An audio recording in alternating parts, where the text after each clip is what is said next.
E se você tivesse a maravilhosa ideia de visitar as florestas da Amazônia, Indonésia e Romênia e acabasse dando de cara com anacondas de tamanho monstruosos, extremamente famintas e que ainda contam com poderes regenerativos, o que você faria nessa situação? Essa é a história da saga Anaconda, sendo que eu vou resumir, contar quantas pessoas se deram mal e dar as melhores dicas para você sobreviver a essas serpentes nos 6 filmes da saga. E sim, eu também vou incluir o Anaconda de 2024, uma versão chinesa que homenageia os 2 primeiros longas da franquia. Se você quiser ver vídeo derrotando o novo filme de Anaconda que estreará no cinema no final de 2025, já sabe, se inscreve no canal para ficar por dentro de tudo e passa a sua cobra de estimação no botão do like. Não esquece de dar o like e seguir o canal. O filme se inicia em plena floresta amazônica, quando nós vemos o Machete caçando animais silvestres. O problema é que o motor do barco dele deu pau, e agora o cara não consegue sair de lá. Os bichos começam a ficar histéricos, sugerindo que algo bem grande está se aproximando do barco, o que faz o caçador lazarento usar o rádio para chamar o resgate. Socorro! Socorro! A menos que eles sejam a tropa do Flash, eu acho que isso não vai acontecer. É aí que uma anaconda monstruosa entra no barco e persegue o Machete, que poderia ter feito algumas coisas para se salvar. A gente não chega a ver a cobra, mas sabemos que ela decidiu atacar pelo casco da embarcação. Sendo assim, o Machete deveria ter pegado alguma arma branca, como machados, facas, qualquer coisa que ele pudesse usar para acertar a cabeça da cobra, que seria a primeira parte do corpo dela a passar pelo buraco feito no chão. Dessa forma, o Machete teria vantagem, porque a cobra é comprida, demoraria tempo para passar o corpo dela pelo buraco. Outra coisa, ele pelo menos poderia ter trazido um bote de emergências equipado com o motor para esse tipo de situação. Se a gente considerar que anacondas são mais rápidas nadando e que dentro da água elas podem atingir uma velocidade de 30 km por hora, o Machete deveria ter comprado um motor com potência suficiente para superar a rapidez da cobra. Depois disso, bastava que ele fosse rápido para ter colocado o bote na água e vazado de lá. A última ideia seria ele abrir a gaiola dos animais capturados para que eles servissem de entrada para anaconda. Como essas cobras demoram dias para digerir as presas, talvez ela comesse os louros Josés aí e ficasse lenta o suficiente para o Machete acertar as 2 últimas balas que ainda existem dentro do revólver. Dane-se, porque ele pode desprezar tudo que eu falei aqui e disparar uma das balas à toa, pois ele só consegue acertar o tiro na madeira. Muito bom.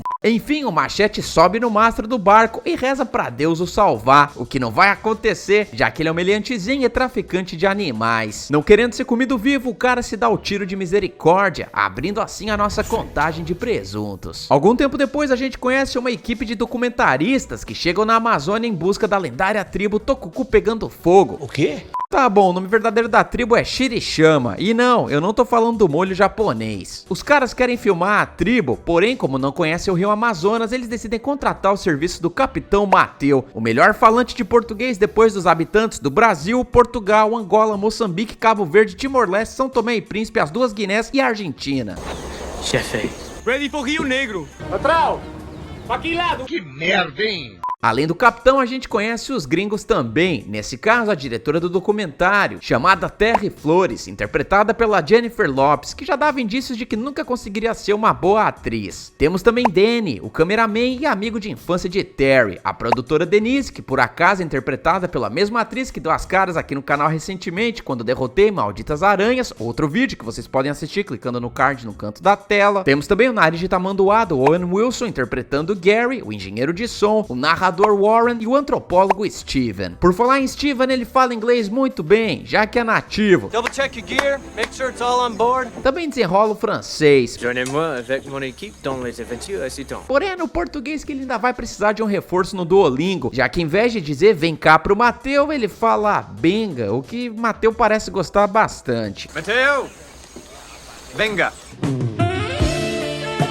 Enfim, a galera sai de Manaus e sobe o rio. No entanto, uma tempestade forte pega a excursão, sendo que no meio do caminho eles dão de cara com um caçador pedindo ajuda. O cara sobe a bordo e fala que o barco dele enrolou nas raízes, sendo que ele pede que o deixem na próxima vila. O nome do cara é Paul Cerone, sendo que ele fala que nasceu no Paraguai. O caçador do Paraguai fala que chegou a virar padre, porém no final das contas resolveu seguir o coração e se tornar um caçador de cobras, já que ele as vende para colecionadores cheios da grana. Convenientemente, Paul de saber onde os Shirishama estão, o que atiça Steven a pedir ajuda dele. Naquela mesma noite a gente vê Steven passando chaveco em Terry, que fica deslumbrada com os vagalumes capengas e cai no papo do cara. Enquanto isso a gente observa uma linda pantera devorando o jantar, quando a anaconda dá o bote e em questão de segundos abraça o felino, espremendo todos os ossos e veias da pantera. Na manhã seguinte, Paul mostra que foi ali que ele viu os indígenas. No entanto, tudo que a equipe encontra é uma estátua de uma anaconda devorando uma pessoa. O caçador do Paraguai explica que os Shirishama acreditam que as anacondas são as protetoras dos homens e que depois de atravessar uma cachoeira guardada por elas, é possível entrar na terra do Shirishama. Lá existe um muro tão grande que é capaz de tapar a luz do sol, sendo que após escalar o muro por 5 dias, o explorador vai dar de cara com a cabeça de uma anaconda gigante. Steven gosta bastante da historinha, porém desmente o caçador na frente de todo mundo, dizendo que essa lenda é na verdade da tribo Teriyaki. Só que o Paul bate o pé e fala que ela também pertence aos Shirishama. No entanto, Steven manda um senta lá Cláudia pra ele e fala pro caçador focar na caçada de cobras, já que a antropologia é o assunto que ele domina. Não sou enganação, sou pura fechação, tá?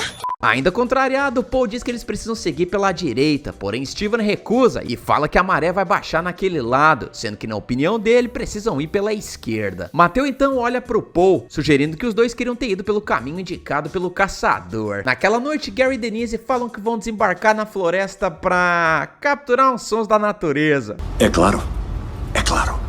Porém, isso não passava de uma fachada pra eles se pegarem. E não, eu não tô brincando com vocês. Sinceramente, essa é a ideia mais idiota que eu já vi nesse tipo de filme. Ir pro meio da selva, à noite, sem uma arma pra se defender, sem conhecer a região e simplesmente ficar pelado por lá não faz muito sentido pra mim. A quantidade de predadores naquele lugar é imensa, desde cobras, aranhas e até aquelas rãs flecha dourada, que são super venenosas. O que eu quero dizer é que os dois poderiam ser picados e provavelmente iriam de base antes de sequer chegar no barco para pedir a ajuda. Vamos pensar um pouquinho, se cada passageiro tem um quarto dentro do barco, por que raios eles não se pegaram lá dentro? Dane-se, porque não demora muito para um porco do mato começar a persegui-los. Os pombinhos correm e só não viram jantar porque Paul acerta um headshot no danado, que vai servir de proteína por uma semana. Na manhã seguinte, as cordas do barco acabam enroscando em alguma coisa no fundo do rio, sendo que Steven fala que vai lá soltar a parada, mesmo que Paul se ofereça para ir no lugar dele.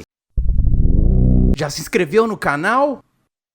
Cadê o like? Steven começa a tirar as raízes da hélice quando algo entra na garganta dele, o fazendo ser resgatado. Mateu então percebe que o cara engoliu uma vespa venenosa, o que causou uma reação alérgica que tá impedindo o antropólogo de respirar. Paul então pensa rápido e usa uma caneta para fazer uma traqueostomia, permitindo que o Indiana Jones fajuto aí respire pelo tubo do objeto. O problema é que o estresse deixa Steven em coma, sendo que dormir é tudo que ele faz nesse filme, mas calma que eu já volto nisso. Enfim, Paul diz que precisam levá-lo pro hospital e que podem cortar caminho se pegarem aquele caminho alternativo que ele tinha discutido com Steven no dia anterior. No entanto, Terry acha aquilo muito suspeito, o que também é corroborado por Danny, que fala que não confia no caçador paraguaio. Na manhã seguinte, os batutinhas se deparam com uma barreira feita de madeira, que impede que eles usem um caminho alternativo. No entanto, Paul fala que aquilo não é a prova de dinamite, que ele convenientemente tinha na mochila. Terry acha que é uma má ideia, já que a explosão vai causar um desequilíbrio ecológico, porém Paul pede truco e fala que o Steven vai se encontrar com Deus antes da hora caso ele não receba atendimento médico rápido. Paul então pede que Gary instale os explosivos, que ao entrar na água percebe que tem alguma coisa dentro dela, porém o cara é salvo no último instante pelo caçador, que fala que tem várias coisas lá. Sabe o que eu acho incrível? Se eles têm esse bote auxiliar, por que raios o Gary precisou entrar na água e se expor ao perigo? O cara poderia ter colocado dinamite em cima do bote. Ninguém se importa.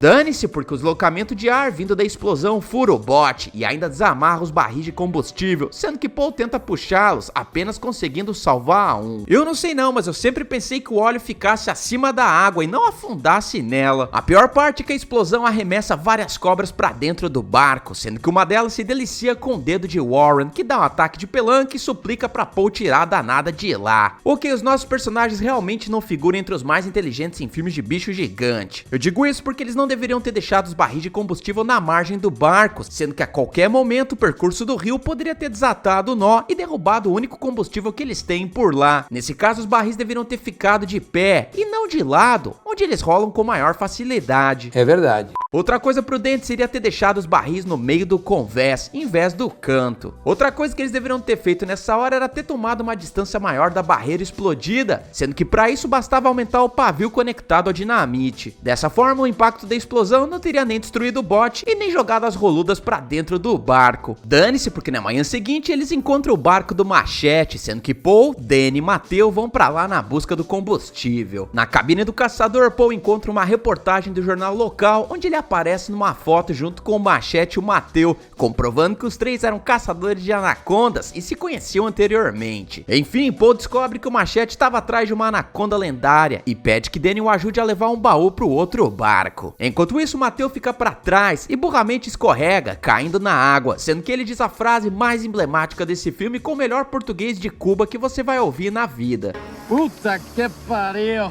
É aí que ele é devorado pela anaconda do mal, que se enrola nele e o come numa bocada só. A única coisa que Mateo poderia ter feito nessa hora era ter voltado pelo mesmo lado que ele entrou, que era mais baixo do que esse de onde o capitão caiu. Se ele tivesse saído pelo mesmo lugar utilizado por Danny e Paul, ele não teria caído na água e também não teria sido visto pela cobra. Esquece isso, pois o pessoal do barco nota o sumiço do cara, sendo que Danny volta pra ver o que tava rolando. Paul espertamente fala que vai ficar naquele barco e exibe pro pessoal um rolo de pele de cobra. Ele então manda a letra pra galera e diz que o Mateo foi devorado por uma anaconda e que é perda de tempo achar que ele vai voltar. Terry não acredita nele e decide ficar ali até a manhã seguinte, o que a gente sabe que é totalmente em vão. Paul também explica que anacondas identificam as presas pelo calor corporal delas, sendo que de acordo com o caçador, Mateo foi facilmente localizado pela cobra. O cara então dá uma de capeta e tenta Gary, dizendo que podem ganhar bastante dinheiro se capturarem a cobra viva, porém o caçador diz que precisa de um parceiro para cumprir a missão. Na manhã seguinte, Paul fica secando a Jennifer Lopes enquanto coloca tranquilizantes de répteis dentro de dardos. Quando a beldade acorda do sono de princesa, Paul debocha da situação e fala que o Mateo ainda não voltou, o que faz a garota ficar irritadinha e fechar a porta na cara dele. O que já deu pra ver que Paul é um psicopata em potencial, portanto Terry deveria ter pegado o revólver que Steven trouxe, ainda mais considerando que ela tá dormindo do lado dele. Dessa forma, a garota teria um jeito de controlar o caçador, mas não, deixa pra lá. A gente também vê Paul mostrando que é um lazarento de mão cheia, já que o danado abate um macaquinho gente boa pra servi-lo de isca pra anaconda. Olha aqui, meu irmão, eu vou resolver isso na bolacha. Segura o meu dente aqui, mané. É aí que Paul revela o seu plano idiota pro resto da tripulação, falando que vai capturar a cobra. Terry, no entanto, diz que ela é a diretora da parada e que não vai permitir que isso aconteça. Porém, Gary já tá fechado com o caçador e fala pra galera acordar, já que o documentário foi pro saco depois que a Vespa atacou Steven, sendo que agora o único jeito de recuperar parte do investimento é filmando a captura da anaconda pra vender o documentário. Cara, sinceramente, essa ideia não faz o menor sentido, e eu não tô me referindo ao risco de tentar pegar uma cobra desse tamanho, e sim ao fato que eles vão documentar a prática de um crime, que é justamente a captura de um animal silvestre. É como se eles estivessem produzindo provas contra eles mesmos, o que daria um bom tempo de cadeia tanto no Brasil quanto no exterior. Esse é o tal do Mula. Quem tenta acabar com a festa de Paul e Gary é Danny, que vai pra cima dos dois, porém muda de ideia ao perceber que o caçador tá armado e que ele não tem medo de mandar chumbo grosso. Enfim, a noite cai e vemos Paul usando a isca do macaco pra travar o anzol na boca da anaconda. O problema é que ele não sabia que a cobra era desse tamanho e fica em choque com a situação. Danny aproveita a distração pra tentar tramontinar o caçador, porém ele toma uma rabada da cobra e cai no chão. A serpente então se solta do anzol e tenta comer Terry, porém Paul aproveita o momento e acerta um dardo tranquilizante na boca dela. O problema é que a cobra tem alta tolerância ao medicamento e não apaga no momento, o que é péssimo pra Denise, que também toma uma chicotada e cai na água, atraindo o apetite da anaconda bem na hora. Gary pula na água pra ajudar a namorada, o que ele até consegue fazer, porém a ganância cobra o seu preço e o engenheiro de som é abraçado pela anaconda e devorado. Nessas horas eu me pergunto, o que Paul tava fazendo nessa hora? O cara magicamente desapareceu da cena depois de disparar o primeiro dardo. Ele poderia ter colocado o tranquilizante em vários dardos e ir atirando os projéteis até que a cobra desmaiasse, mas não, ele fica segurando o segundo dardo na mão enquanto observa Gary virando o jantar. É aí que Paul se torna um ditador completo e assume o comando do barco, o que deixa Terry vulnerável, a ponto dela pedir pra ele a proteger das cobras. O ex-padre fala que tá carente e que faz muito tempo que ele não sente o afago de uma presença feminina, o que é o sinal verde pra Terry pegar o velho parrudo. Só que aquilo não passava de um plano pra destronar tradicional ditador, sendo que Warren o nocauteia com 2 tacadas de golfe na cabeça. Danny sugere que eles joguem o véio no rio, porém Terry acha que é melhor amarrá-lo. Por quê? Por quê? Por quê? Cara, é sério isso? Onde que isso é uma boa ideia? O cara é praticamente o Rambo da Amazônia, sendo que é apenas uma questão de tempo até ele se soltar. Nesse caso, eles deveriam ter atirado no cara com a espingarda dele e soltado o lazarento no rio. Com certeza ele também seria devorado pela anaconda, que levaria dias para digeri-lo. Terry então põe Paul contra a parede, que admite que tudo aquilo foi planejado entre ele e Mateu, desde o acidente dele no meio do rio até a vespa na goela de Steven, que foi colocada no equipamento de mergulho. Eu sou cruel, eu sou mau, eu sou vagabundo, rapá. Dane-se, porque na manhã seguinte o barco encalha perto de uma cachoeira, a mesma queda d'água da lenda do Shirishama. Danny então pede que ele, Warren e Terry desencalhem o barco ao amarrar 2 cordas em troncos dentro da água, sendo que o narrador faz isso de um lado, enquanto a dupla faz a mesma coisa do outro. O problema é que nesse meio tempo vemos Denise pegando uma faca pra vingar a morte de Gary, sendo que Paul fala pra ela não olhar nos olhos dele na hora de o finalizar, pois esse olhar vai aterrorizá-la pra sempre. Isso faz Denise desistir de sua vingança. O problema é que ela baixa a guarda e permite que Paul pule e passe as pernas em volta do pescoço dela, a finalizando em questão de segundos. Eu não estou suportando mais. Cara, todo mundo vacilou nessa situação. Primeiro, não são necessárias 2 pessoas para amarrar uma corda em volta de um tronco, portanto Terry não deveria ter ido com Danny, e sim ficado de vigia dentro do barco com a espingarda apontada, caso a cobra resolvesse aparecer pro café da manhã. A presença de Terry no barco também evitaria que Denise levasse a faca de bandeja pro caçador, sendo assim ele não teria se soltado e a produtora também não teria virado marmita. Enquanto isso, Warren poderia ter amarrado a corda nos 2 troncos com a proteção de Danny, que por sua vez deveria ter levado uma faca ou até mesmo uma pistola de Paul caso a cobra fosse pra cima dos 2. Enfim, a anaconda aparece pra festa e persegue Warren até a cachoeira, que o narrador pomposo sobe pensando que irá conseguir se safar. Nesse meio tempo, Paul se solta das cordas e ataca Terry e Danny, que apanham igual 2 condenados. Warren por sua vez está encurralado e decide dar um balão na cobra ao pular da cachoeira, porém ele é pego pela serpente, que já estava enrolada na árvore, e cai com ela à medida que a raiz se desprende do solo. Cara, você vai me dizer que a Denise tinha uma faca, mas o Warren simplesmente entrou na água sem pegar uma também? Ele é um idiota? Se ele tivesse com a Tramontina no bolso, poderia ter acertado a cabeça da cobra, que por estar se apoiando na árvore não conseguiria se enrolar nele. Eu desisto. Conforme a árvore cai em cima do barco, todo mundo pula na água, sendo que a cobra percebe isso e solta Warren, indo atrás de Danny, que por estar preso em um arbusto é abraçado pela tinhosa. A sorte dele é que o presunto da Denise boia nessa mesma hora, o que confunde a cobra, que morde a mulher, permitindo que Terry aproveite a chance para atirar sem dó na cabeça dela, salvando assim Danny e matando a cobra do mal.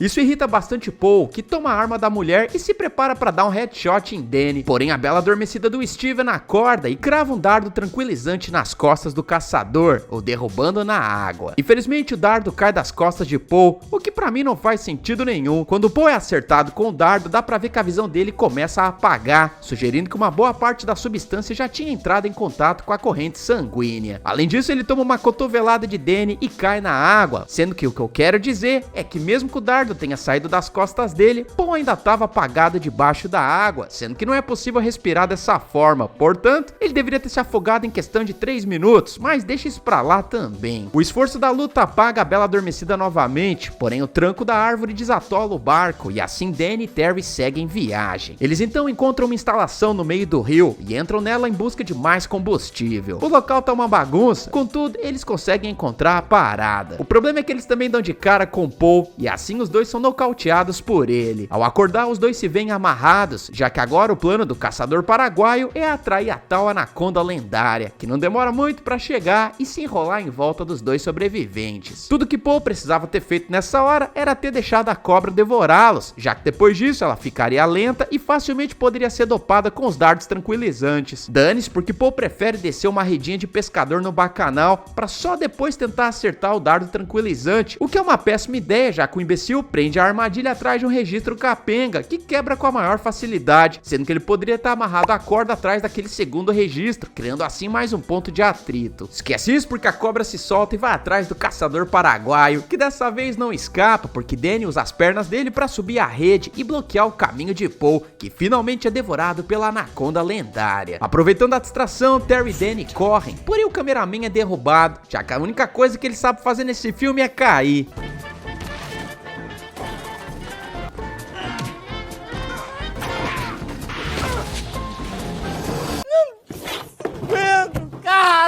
Terry então sobe num silo para escapar da instalação, porém tanto ela quanto Danny poderiam ter usado aquela janela quebrada para fugir, lembrando que ele estava no andar térreo. Enfim, a cobra vai atrás de Terry, que acaba indo parar na maternidade das anacondas, à medida que ela descobre que é ali que ficava a fábrica de monstros. Encurralada, Terry fica cara a cara com a anaconda, que regurgita Paul, já que muito provavelmente o desodorante do cara estava vencido. O mais bizarro é o tique do sistema nervoso de Paul, que faz o cara dar uma piscadinha pra Terry. A garota continua correndo e sobe o silo, sendo que Danny derruba o combustível no chão e dá uma picaretada na cauda da demônia, comprando tempo suficiente para Terry abrir o alçapão do topo e pular do silo à medida que o cameraman faz um belo churrasco de sucuri. A cobra pega fogo e chora as pitangas na frente dos dois sobreviventes, que acham que a batalha acabou. Porém a danada usa água para se refrescar e vai para cima de Terry, irritando Danny ao ponto dele decidir acabar com a palhaçada, e assim ele crava um machado na cabeça da serpente. No final do filme a gente vê Steven acordando pra valer, só pra descobrir que Paul não tinha mentido, já que ali era assim o lar do Shirichama, à medida que vários índios se aproximam do barco deles. O nosso trio Parada Burra filma a tribo e finalmente dá início ao documentário, voltando pra Manaus num lindo pôr do sol. O filme se inicia no meio do coração da floresta de Bornéu, quando a gente vê dois índios caçando o café da manhã. Depois de fracassar em comer o tigre, eles percebem que agora os caras estão no menu de uma anaconda, que parte pra cima deles. Infelizmente, um dos indígenas ainda tá passando pelo curso de formação de caça pra idiotas, sendo que ele não é muito bom na profissão e acaba caindo no meio de uma lagoa. Percebendo que a cobra também tá ali pra devorá-lo, o índio se apavora e tenta subir por uma parede de lama, o que é uma péssima ideia nessa situação, já que se vocês repararem bem, tem uma margem muito mais baixa da lagoa bem do lado direito dele, por onde ele poderia ter subido facilmente e escapado de virar marmita. Outra coisa que o nosso amigo aí da Pocahontas poderia ter feito seria ter espalhado aquela lama na margem da lagoa por todo o seu corpo, já que isso bloqueia assinaturas de calor por curtos períodos de tempo. Se ele tivesse se coberto de lama, a cobra, que se orienta por uma visão térmica, não o veria imediatamente, dando oportunidade para ele fugir. Yes, science! Dane-se, porque pode colocar esse cara abrindo a nossa contagem de presuntos. Algum tempo depois a gente conhece um time de pesquisadores de Nova York que trabalha numa firma farmacêutica chamada Exo Hall. A equipe dos pamonhas aí inclui Gordon Mitchell e o Dr. Jack Byron, que descobriram um composto científico milagroso, nesse caso a Perinia immortalis, ou como a gente conhece, a orquídea sangrenta, uma flor localizada em Bornéu que contém propriedades que permitem criar uma espécie de fonte da juventude. Obviamente os donos da indústria ficam tinindo para fazer milhões e mais milhões de dólares, e assim decidem financiar a expedição, que vai ficar responsável por levar esses cientistas na busca dessa orquídea. Além deles, a gente também tem outros caras nada carismáticos, como por exemplo, Cole Burris, o Dr. Ben Douglas e as garotas do time, nesse caso Sam Rogers e Gail Stern. Ao chegar em Bornéu, eles recebem uma péssima notícia, nesse caso que tá na época das monções, ou seja, tá chovendo mais do que suficiente para deixar São Paulo debaixo d'água. Diante disso, nenhum capitão de barco quer levar os caras até o coração da floresta, o que faz eles recorrerem a um cara muito experiente, nesse caso o capitão Bill Johnson, o único marmanjo ali que aceita levá-los até a floresta por um precinho nada camarada. A gente também conhece o imediato de Bill, nesse caso o parceiro dele chamado Tran. A galera então entra a bordo do barco do capitão e todo mundo parte pro coração da floresta. Falando em viagem internacional, fica ligado para pagar o dólar mais barato do mercado, abrindo a sua conta internacional na Nomad, que aceita em mais de 180 países. Ao comprar os seus dólares e fazer as transações com o cartão da Nomad, o dólar é convertido automaticamente para a moeda local onde você estiver, sem taxa extra. Além disso, o atendimento do aplicativo é 100% em português. O mais legal é que a Nomad usa a cotação do dólar comercial, que é muito mais barato que aquele que é vendido nas casas de câmbio, sem contar que você vai estar completamente seguro em não levar dinheiro em espécie. Mesmo assim, se você precisar de dinheiro em mão, você pode usar o cartão da Nomad para fazer saques na moeda local. local. Ao usar meu cupom EDNERD, você pode ganhar até $20 de cashback. Basta abrir a conta utilizando o código que eu vou deixar na descrição e também no primeiro comentário fixado. Após a sua primeira conversão na conta, é só esperar até 15 dias para o cashback cair.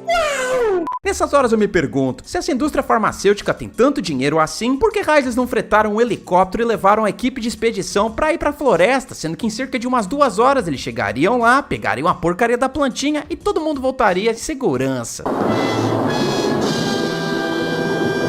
No meio do passeio pelo bosque, a gente vê Gale se encontrando com o macaquinho de Bill, nesse caso o adorável Kong, que por mais que seja muito fofinho, ele também é um danadinho, já que ele quer roubar as frutas dos passageiros. A gula do macaco faz ele tentar pegar uma mão em cima de uma árvore na floresta, o que é uma péssima ideia pra ele, já que ele é perseguido por uma anaconda e quase vai de base. Felizmente o macaquinho consegue escapar e no dia seguinte se encontra com seu dono. Não é só o macaco aqui que não tem um minuto de descanso, já que Gale se apoia na parede errada do barco que acaba abrindo, fazendo a mulher cair na água. O capitão então faz o serviço dele e vai ajudar a beldade. No entanto, antes de conseguir sair da água, ela é atacada por um crocodilo. E meu irmão pensa num cara cabra macho, porque ele consegue subir em cima do bicho e ataca o réptil sem dó, fincando a faca de casca grossa no olho da fera. O maluco é brabo. Já se inscreveu no canal? Cadê o like? Acreditem ou não, ele consegue mandar o crocodilo pro além. Enfim, naquela noite o Capitão Bill decide dar uma palavrinha com o Jack. O cara então mostra o rio pra ele, sendo que o Marujo fala que a parada tá fora de controle, já que o nível de chuva tá fazendo a água transbordar, o que pode ferrar a expedição de vez. Bill então faz uma sugestão e diz que é melhor eles darem meia volta e tentar achar outro caminho pra encontrar a orquídea. No entanto, Jack não aceita isso, já que as orquídeas vão parar de florescer em cerca de uma semana e vai demorar mais 7 anos para esse fato acontecer de novo. O cientista então aceita pagar mais $50 mil pro capitão levá-los por aquela rota, o que infelizmente Bill é burrão de fazer. Hoje perdeu-se o pudor de ser burro, aí todo mundo é burro agora. É na manhã seguinte que o bicho pega de jeito, já que o motor do barco dá pau, e isso impede que o Capitão Bill consiga desviar e tomar o caminho certo, o que coloca eles na rota errada, e eu me refiro a uma queda d'água cavernosa. Um jeito de derrotar esse filme é se certificar que a manutenção do seu barco tá em dia, já que se o Capitão Bill aí fizesse um check-up antes de embarcar, com certeza esse imprevisto não teria ocorrido. Dane-se, porque a galera se segura de jeito, e eles então mergulham com a queda d'água. Infelizmente o casco do barco quebra, e assim o ganha-pão de Bill afunda na hora. O grupo QI-83 nada até a margem e tenta reunir o que sobrou da embarcação. Felizmente um dos telefones satélite ainda tá funcionando, no entanto o sinal de telefone é tão ruim naquela floresta que eles não conseguem chamar o resgate. Infelizmente as más notícias não param, já que o capitão explica para os americanos que as patrulhas de resgate demoram dias para atravessar o rio e a situação só piora com o nível de chuva que tá ocorrendo na região. No entanto, ele oferece uma oportunidade deles se salvar, já que o cara tinha um conhecido na região, nesse caso outro capitão chamado John, sendo que é pra ele que Bill liga, que por outro lado decide extorquir o amigo, cobrando um cachê de $5 mil pra ir pegá-los no outro rio da região. Infelizmente, pra chegar lá, a galera vai ter que atravessar o caminho pela floresta, o que inicialmente não seria nada demais. No meio do caminho, o capitão percebe que tem alguma coisa bem estranha nas costas de Cole e pede pro danado levantar a camisa, sendo que a gente vê uma cambada de sanguessugas se alojando ali. O capitão então começa a esquentar o isqueiro nas danadas, arrancando assim uma por uma. Calma que esse é só o começo do sofrimento de Cole, já que as coisas vão piorar muito em breve. O pessoal então se depara com um pântano. Sam pergunta pro capitão se eles não podem dar a volta no pântano. Ele até diz que poderiam, no entanto isso demoraria mais um dia de viagem, sendo que eles vão perder a carona se isso acontecer. A galera então entra no meio da água cor de cocô, sendo que o Kong tenta avisar pro papai que tem uma cobra gigantesca cercando, possivelmente numa das melhores cenas que essa franquia já teve. Felizmente a galera tá fazendo uma coisa certa nessa situação, eles não estão realizando movimentos bruscos, algo que pode atrair a atenção de outros predadores locais, como por exemplo crocodilos, que se orientam através do movimento e vibrações na água. Infelizmente, como eu já disse anteriormente, as cobras conseguem ver infravermelho, ou seja, o calor corporal deles aí realmente tá chamando a atenção delas. No entanto, tem uma coisa que vocês talvez não saibam: cobras temem seres humanos, ainda mais se eles estiverem em grande número. Portanto, a solução correta nesse momento era todo mundo ficar junto, andando numa espécie de formação de testudo romana. Dessa forma, a anaconda veria apenas uma presa grande grande demais pra ela enfrentar e se sentiria menos tentada a mordê-la. Infelizmente a galera tá andando em fila indiana, o que é uma péssima decisão nesse momento, ainda mais porque Ben resolve tirar um sarro da situação e começa a aloprar a Gale, ao mesmo tempo que ele tenta fazer um cover da trilha sonora escrita pelo John Williams, nesse caso de Tubarão. Cala a boca! Nesse momento eu ficaria quieto, já que, como eu disse, anacondas não são a única coisa que estão naquele pântano. Infelizmente Ben não ouve meu conselho e logo ele é puxado pra dentro da água. O capitão e os demais voltam pra ver o que aconteceu e é aí que eles se assustam pra caramba, já que uma anaconda monstruosa sai da água carregando Ben em seu corpo. Dá pra ver que tanto o capitão quanto o Trent estão armados com Tramontina, sendo que eles poderiam descer o facão na danada. No entanto, a bicha é tão grande que os caras ficam impressionados e simplesmente falam pra todo mundo correr. Todo mundo correndo!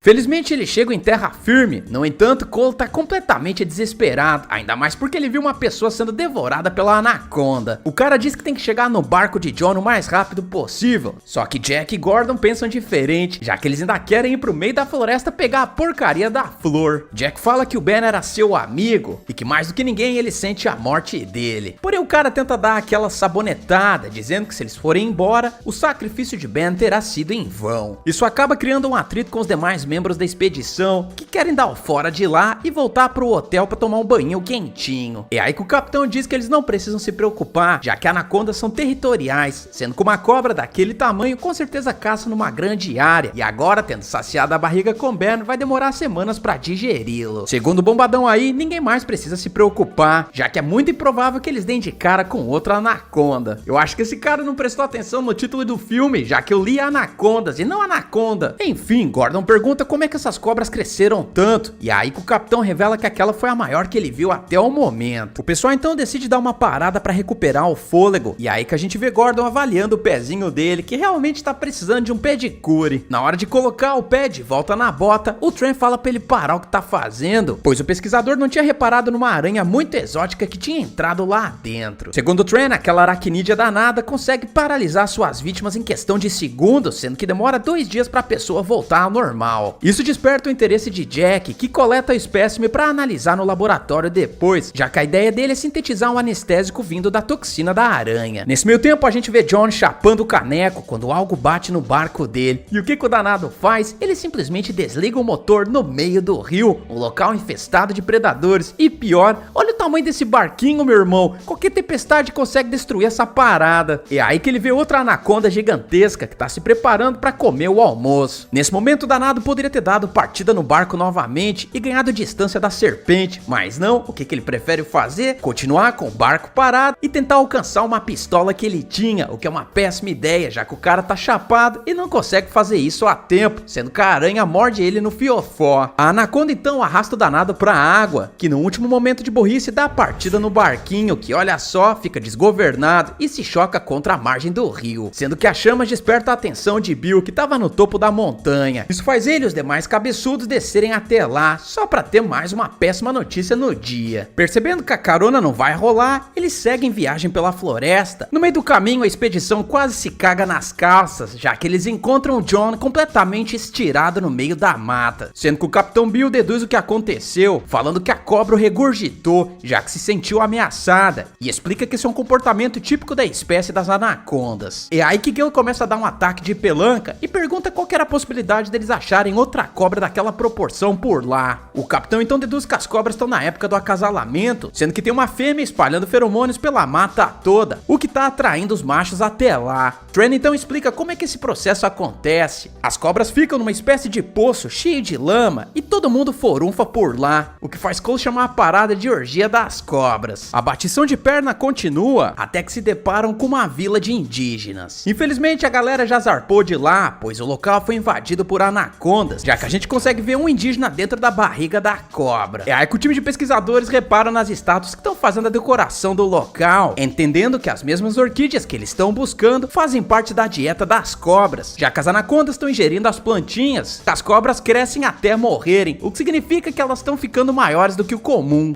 Tudo bem. Enfim, isso acaba sendo um incentivo pra Jack tentar convencer os demais a continuar a busca pela planta. O problema é que agora nem Gordon quer participar da brincadeira, ainda mais porque ele viu duas pessoas virando marmita de cobra. A galera então fala que aquela expedição tá terminada, e aí que o Capitão Bill resolve construir uma jangada, utilizando a ajuda dos demais pra fazer isso. Nesse meio tempo, Gordon resolve fuçar nas coisas de Jack, descobrindo que o danado tinha encontrado a maletinha do marujo bêbado, e dentro dela não tem apenas uma arma, mas também um telefone satélite. Jack chega bem nessa hora, e é aí que ele é confrontado por Gordon, que pergunta por que o cientista não revelou a existência daquele telefone satélite, sendo que eles podem usar o dispositivo para chamar o resgate. Jack se defende e fala que se ele tivesse contado, aquela expedição teria terminado e todo mundo seria obrigado a voltar para os Estados Unidos sem a porcaria da orquídea. Jack então suplica que Gordon não conte pro resto do pessoal, já que em algumas horas eles estarão no lugar onde as orquídeas crescem e poderão pegar um estoque completo. No entanto, Gordon não aceita isso, já que ele não quer correr o risco de ser papado também. De certa forma, essa atitude enfurece Jack, que simplesmente pega aquela aranha de momentos antes e joga em cima do próprio amigo, fazendo Gordon ser picado e paralisado em questão de segundos. Jack então retoma a malinha da salvação e mete o pé. É aí que Gale aparece e começa a trocar uma ideia com Gordon, percebendo que ele tinha sido picado. O que ela infelizmente não percebe é a presença de uma anaconda super gigante que tá tinindo pra papar Gordon. O cara simplesmente move os olhos e tenta despertar a atenção da mulher. No entanto, ela é meio lerda e volta pra contar o ocorrido pros demais. Sem conseguir se mexer, Gordon é abocanhado pela anaconda, o que chama a atenção de Bill e companhia. A galera então corre em seu socorro, dando a oportunidade perfeita pra Jack roubar a jangada e ir sozinho pegar as orquídeas. Infelizmente, Gordon é papado, porque tudo que Bill pode fazer é colocar fogo na cabana pra ver se consegue finalizar a cobra. É aí que Sam tem uma boa ideia nesse filme. Ela diz pra eles cortarem caminho pela floresta se quiserem pegar a jangada e mandar Jack pro além, o que todo mundo topa em fazer. O problema é que o Quinteto Maravilha percebe que estão sendo caçados por mais uma anaconda, o que faz a galera se desequilibrar e cair dentro de uma caverna. Nessa hora todo mundo deveria sair correndo pra tentar encontrar a saída, mas não, porque Cole fica olhando pra trás toda hora e acaba se separando do grupo. Antes que ele possa virar marmita, Tran aparece e o ajuda a encontrar a direção correta. O problema é que o indonésio se dá mal, já que ele cai no buraco e vai parar num poço submerso. Nessa hora Cole poderia ter colocado a mão no buraco justamente para orientar a Tran a encontrar a saída, mas não, ele simplesmente fica apontando a lanterna e gritando o nome do cara, o que fica difícil de ouvir. Pra piorar a situação do indonésio, outra anaconda aparece por lá e abocanha o danado sem que ele possa fazer nada. Enquanto isso, Gale e Sam encontram uma saída daquela caverna e começam a se arrastar em direção à superfície. O problema é que outra anaconda aparece e começa a rastejar atrás do Quarteto Fantástico. Felizmente todo mundo sai a salvo, porém a anaconda vai pra cima deles. Enfim, Sam se cansa da situação e pega o facão do capitão, decepando a danada da serpente. Isso deixa Cole bastante entusiasmado para ele celebrar a vitória antes da hora, já que outra anaconda aparece e puxa ele pela mochila. Só que dessa vez o Capitão Bill não vai dar as costas pra clientela e vai atrás do cara. Felizmente Kong tá na situação e avisa o papai de onde que a cobra tá, o que permite que o capitão pegue uma das facas e dê um headshot, nesse caso um head knife na danada da serpente. O abraço da anaconda deixa Cole num coma temporário, que obviamente não dura pra sempre, já que Sam dá uns beijos no cara e eu deixo acesinho. O Quarteto Borrástico então continua a trilha até Jack e encontra o danado admirando as orquídeas. O problema é que os caras fazem um barulho danado e atraem a atenção do vilão, que vai atrás deles e impedem que eles fujam na balsa. Hoje perdeu-se o pudor de ser burro. Aí todo mundo é burro agora. Sabe o que eu acho mais surreal nessa situação? Os caras chegaram na embarcação alguns minutos antes de Jack. Em vez de colocar a parada na água e dar no pé, não. Eles ficaram ali trocando ideia e Gale ainda deitou na parada de madeira. O que tá acontecendo aqui, meu Deus? Infelizmente Jack aponta a arma pra todo mundo e ainda atira no capitão porque ele sabia que era a maior ameaça ali. Pô, o Bill foi lerdo nessa hora também. Olha só, ele tinha um ângulo limpo pra acertar a faca na cabeça do maluco. Mas não, ele simplesmente ficou admirando o cara olhando as orquídeas e logo depois decidiu fugir com as garotas. Enfim, como Jack não gosta de fazer o trabalho pesado, ele aponta a arma pra Sam e obriga a garota a atravessar um tronco de madeira pra chegar no local onde as orquídeas crescem. A mulher então pega as plantinhas, porém o problema começa na hora de voltar, já que o pé dela engancha numa raiz. É aí que a garota percebe que não tem coisa ruim que não possa piorar, já que ao olhar pra baixo ela descobre exatamente onde a orgia das anacondas tá acontecendo, já que um monte de cobra tá bem ali debaixo dela. Pra poder utilizar as duas mãos, Sam é ligeira e arremessa a mochila na direção do Jack. Como o cara tá muito distraído com a fonte da fortuna dele, o cara não vê Bill chegando na retaguarda, sendo que o capitão começa a dar umas porradas no danado. Infelizmente o capitão tá com o ombro machucado devido ao ferimento de bala e acaba perdendo a briga pra Jack. Nessas horas eu me pergunto, Cole e Gale não tava com as mãos amarradas, sendo que eles poderiam ajudar o capitão. Afinal, 3 pessoas batendo em uma apenas é com certeza uma chance de sucesso, mas não, eles preferem ficar ali gritando igual uma líder de torcida. Prestes a finalizar a Bill, Jack olha pra baixo e percebe que a mochila com as orquídeas caiu bem ali, a poucos metros dele. Como a ganância fala mais alto, o danado tenta esticar o braço pra pegar a mochila, só que ele não contava com a aranha paralisante, que tava gostando bastante daquele ninho, e ao ver a mão peluda de Jack, decide picá-la, paralisando o danado e cai bem no meio da orgia das cobras. Sabe quem também cai lá no meio? A Sam, que não consegue usar as mãos pra tirar a porcaria de uma raiz do pé e acaba se desesperando. Felizmente o Jack parece mais apetitoso, já que as cobras param com os surubetes e decidem devorar o danado, permitindo que a cientista fuja em paz. Infelizmente uma anaconda fica interessada na garota e começa a subir as árvores pra pegá-la. Tentando impedir que isso aconteça, a Gale simplesmente pega um tanque de gasolina e enfia no meio da goela da cobra, que cospe a parada e se prepara pra atacar a galera. Finalmente Cole resolve fazer a única coisa útil nesse filme e pega o sinalizador encontrado no barco de John pra atirar no meio da boca da danada, a incinerando. A anaconda então cai no meio dos surubetes novamente e por algum motivo ela explode, mandando todas as serpentes pra vala, ou melhor, quase todas, já que uma não quer desistir da vida e começa a subir as árvores pra pegar a galera. Felizmente a mãe natureza manda uma pedra na fuça da danada, a enterrando também. É aí que no final do filme a gente vê o quarteto borrástico escapando na jangada, sendo que Bill resolve tirar uma casquinha e fala que ele conhece um atalho pra cortar caminho. No entanto, os americanos, já calejados da situação, recusam a proposta e falam que é melhor continuar no caminho correto. O filme começa quando conhecemos Steven Hammett, um caçador de animais casca grossa que está liderando uma equipe para capturar uma anaconda no rio Amazonas. Logo de primeiro eu tenho que falar isso. Ainda bem que chamaram o ator David Hasselhoff para viver Steven, porque senão a parada aqui seria bem pior do que já é. Enfim, do nada a cobra gigante cospe uma gosma na cara de Peter, outro capanga genérico, que desmaia na hora. Ao acordar ele vê Hammett o chamando de cagão, diferentemente do caçador aí, que milagrosamente conseguiu sedar a anaconda. Algum tempo depois a gente conhece o magnata Murdoch, um cara que tá com uma doença terminal e desesperadamente tá gastando toda a fortuna que tem para criar um soro milagroso que vai curar o mal de Alzheimer e Parkinson. A propósito, a base de pesquisa onde o estudo tá acontecendo fica no leste europeu, mais especificamente na Romênia. Murdoch é agora o presidente da companhia Wexon Hall, o império farmacêutico que tava desenvolvendo o estudo sobre a orquídea sangrenta lá no segundo filme. O problema é que o cara tá ficando preocupado, já que o tempo de vida dele tá quase no fim. Rápido! Eu não quero morrer! Diante disso, o cara vai pessoalmente na instalação, onde conhece o assistente Pincus, um almofadinha que não tá conseguindo desenvolver a porcaria do soro, o que deixa Murdoch doido da vida. No local também a gente conhece a doutora Amanda Reis, uma especialista em serpentes, além do chefe de pesquisa, chamado Kane, que coloca Murdoch a par da situação. Basicamente, todos os animais em que eles testaram o soro não sobreviveram, exceto pelas cobras, e eu digo no plural porque tem uma segunda serpente que foi injetada com o soro, aquela mesma que a gente viu Hammett capturando na Amazônia. Desde então a cobra cresceu para um diacho, superando facilmente a marca de 18 metros de comprimento. Isso deixa Murdoch freando as fraldas que ele tá usando nesse exato momento, porém por algum motivo que o roteiro não sabe explicar, ele simplesmente pega uma lâmpada e enfia na cara da anaconda, sendo que Pinco já tinha avisado pro cara não fazer isso, mas como ele é o chefe, o cara insiste na parada, deixando a cobra muito enfesada à medida que ela tenta estourar o vidro onde tá sendo mantida. Mas que idiota.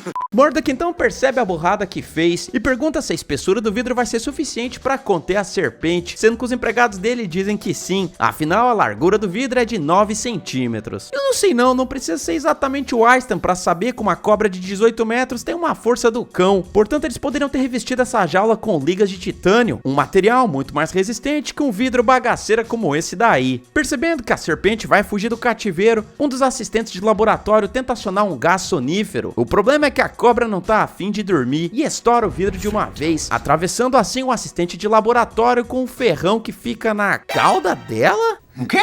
Sim, o soro da orquídea sangrenta também causou uma mutação na cobra, o que fez ela ganhar esse acessório aí. Infelizmente a anaconda mete o pé. Você nunca me pergunta nessa hora, é sério mesmo que você vai deixar uma saída de ar do lado da jaula da anaconda? Essa sala onde a cobra estava sendo mantida, obrigatoriamente teria que ser isolada do resto da instalação, mas não, vamos colocar a cobra do lado de um duto de ar. Amanda então deduz que a cobra amazônica tá indo atrás da primeira cobra do estudo, que infelizmente é fêmea. Pode apostar que sim, já com segurança do laboratório ouve um barulho estranho e mete a cabeça no duto de ar, o que é péssimo pra ele à medida que ele é descabeçado, porque sim, as anacondas desse filme têm uma predileção por tirar a cabeça de seres não muito inteligentes. Percebendo a burrada que fizeram, Amanda e Kenny vão atrás da anaconda carregando pistolas. O problema é que já é tarde, à medida que eles andam pelo laboratório e veem mais alguns cientistas finalizados. Ao chegar na jaula da segunda cobra, eles percebem que as duas serpentes meteram o pé do laboratório por uma saída que dá pra floresta da Romênia. Olha aí que legal, bora deixar uma janela desse tamanho bem do lado da jaula da segunda cobra, que ideia genial!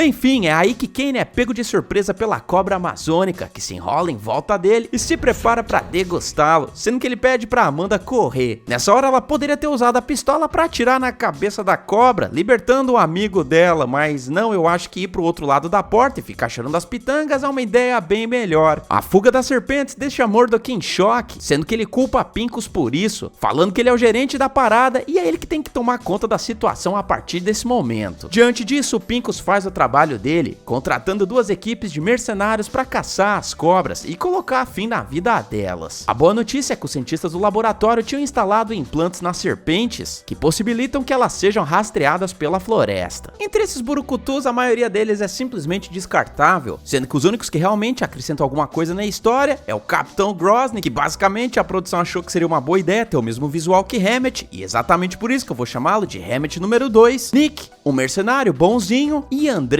que tá fingindo ser um caipira do Texas, sendo que ele tá bem longe de ser um casca grossa. Como Pincus sente falta do cheiro de testosterona, ele liga pra Hammett pedindo para ele se juntar à equipe de mercenários. O problema é que o caçador tá meio ocupado negociando chifre de rinoceronte, quando principalmente dois ciganos tentam roubar o dinheiro que ele honestamente ganhou na selva africana. Como ele tá querendo demonstrar a virilidade, Hammett ensina pros meliantes algumas técnicas de vidraçaria, nocauteando os dois romenos sem dó. Enquanto isso, a gente vê que as serpentes já estão espalhando terror pela floresta da Romênia, já que um camponês ouve um barulho estranho no celeiro dele e vai lá conferir, percebendo que o causador da discórdia na verdade era apenas uma cabra, que aparentemente estava com dor de barriga. O problema é que o camponês acaba se desequilibrando da escada e cai no chão, apagando no mesmo momento. Quando o camponês acorda, ele repara que deveria ter dormido um pouquinho mais, pois metade do corpo dele já tá dentro da boca da anaconda da Amazônia.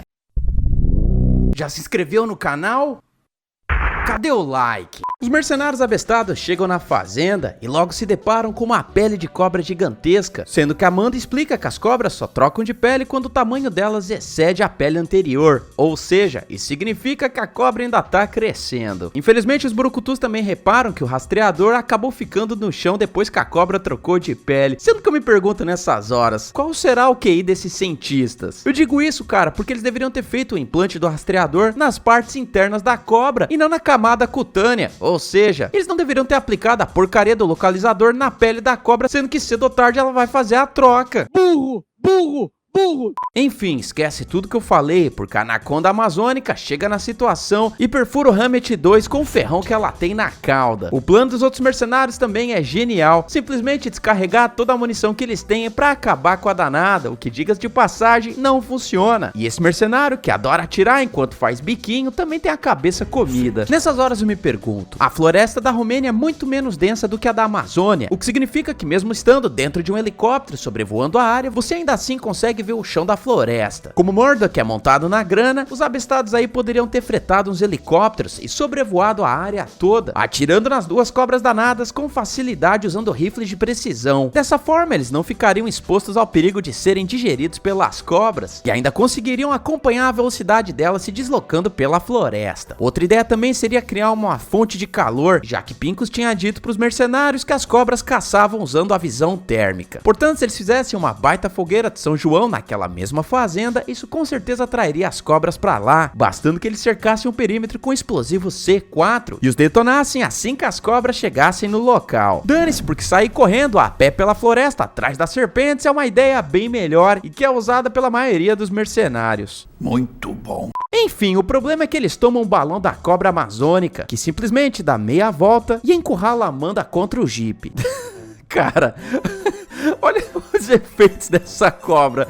Não dá pra levar a sério, meu Deus. Onde que tava o dinheiro do sci-fi, senhor? Você sabe o que é lavagem de dinheiro? Se vocês repararem bem, Amanda já tinha pegado um revólver emprestado de um dos mercenários no carro antes deles chegarem na fazenda, que ela gentilmente tinha colocado na cintura dela. Portanto, a Amanda tinha a cobra bem na mira dela, e simplesmente poderia ter sacado a pistola e acertado o coco da serpente amazônica, mas não, ela prefere ficar imóvel enquanto é observada pela cobra, que por algum motivo que o roteiro não soube explicar, não ataca a cientista, sendo que eu deduzo que o critério de caça da cobra é basicamente a profissão que a pessoa escolheu, o que significa que ela não gosta muito de mercenários. Enfim, antes que Amanda vire comida, Hammett chega na situação e bota a cobra pra correr. Por algum motivo que eu não entendi, a Amanda pega a pistola da cintura e dá 2 tiros pro nada. O que ela tava tentando acertar? O pé de maracujá ali? Enfim, os mercenários então pegam o Jeeps e começam a perseguir a serpente amazônica. O problema é que a danadinha acaba cuspindo aquela mesma gosma do começo do filme na cara de outro mercenário que fica desesperado, fazendo a mercenária que tá dirigindo o Jeep capotar o veículo. Amanda acaba batendo a cabeça no momento do acidente e fica meio desnorteada. Ao mesmo tempo, a motorista é cuspida pelo vidro do veículo e pede a ajuda da Amanda, já que afinal ela diz que acha que quebrou a perna. Olha só, baseado nos episódios que eu assisti de House, eu acho que a sua teoria tá 99,9% próxima da realidade. Enfim, o pedido de ajuda da mercenária não vai ser atendido, já que ela é papada pela cobra amazônica bem na frente de Amanda e também daquele membro da produção que passa atrás dela e ninguém reparou na edição. Enfim, Amanda percebe que o caldo vai azedar pro lado dela e foge do Jeep antes dele explodir. Por um milagre do roteiro, ela acaba tropeçando numa poça de lama e fica toda calabreada. É aí que Amanda se vê encurralada de novo pela serpente. No entanto, dessa vez a anaconda não consegue ver a cientista, já que a lama tá camuflando o calor corporal dela.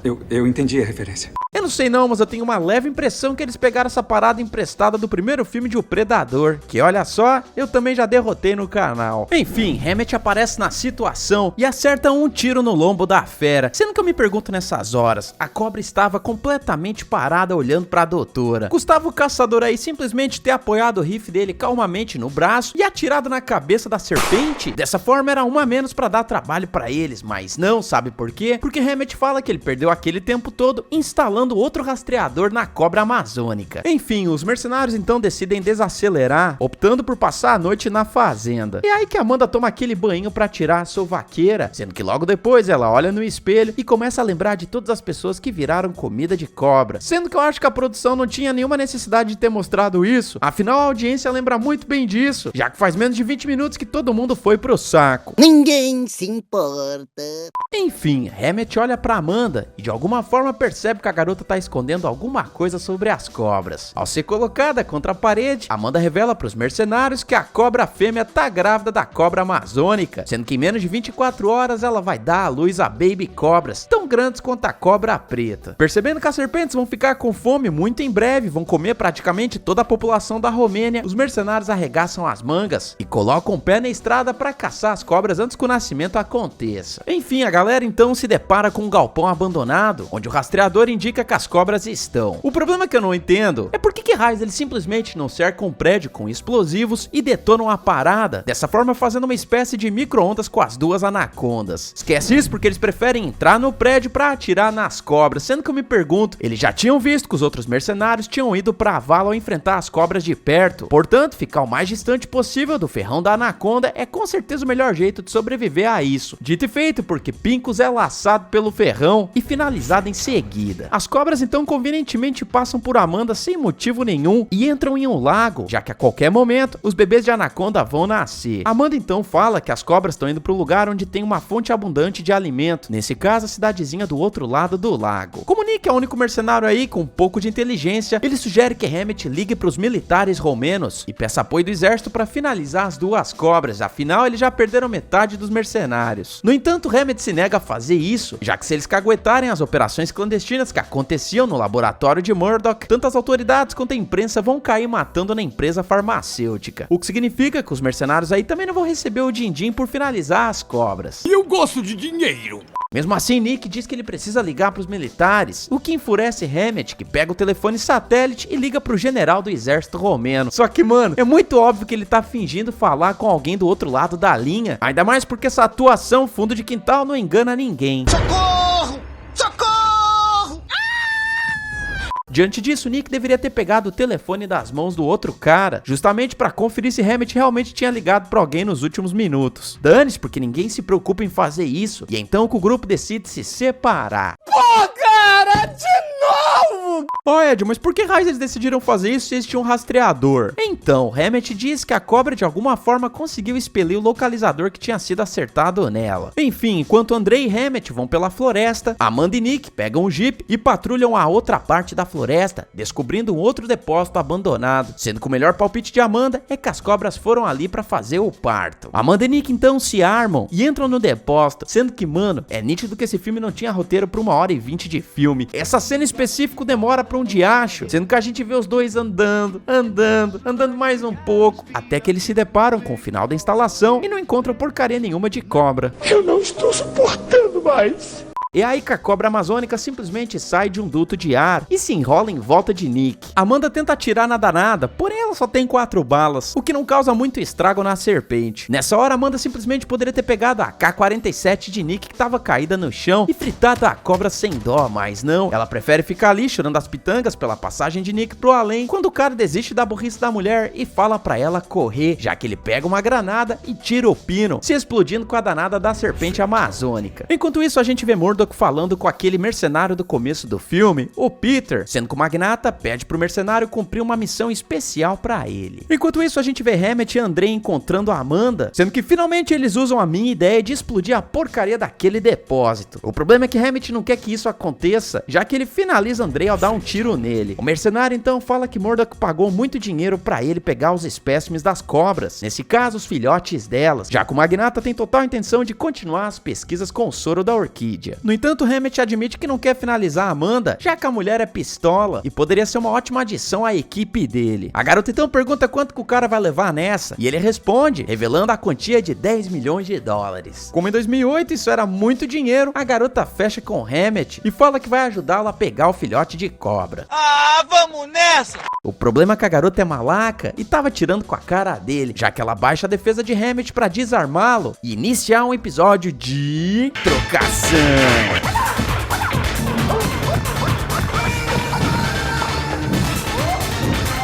Hammett então consegue desarmar a Amanda, fala pra ela parar de bater nele. No entanto, a garota não consegue e pega uma faca do Rambo, cravando no bucho do nosso David Hasselhoff. Infelizmente, o cara não consegue se levantar e a garota ainda arma um explosivo pra detonar em 60 segundos, o que é péssimo pra ele, já que com certeza não é o dia de sorte do caçador. Afinal, a cobra fêmea tinha dado à luz e várias cobrinhas começam a se enrolar no danado. Enquanto a Amanda foge, o prédio vai pelos ares, mandando Hammett e as cobras pro além. Algumas horas se passam e vemos Amanda queimando a pesquisa sobre a orquídea. O problema é que Peter passa por ela sem despertar a atenção da mulher, sendo que a missão especial dele era entrar no depósito e pegar o último filho de cobra que convenientemente tinha sobrevivido e que infelizmente vai possibilitar que o 4º filme aconteça.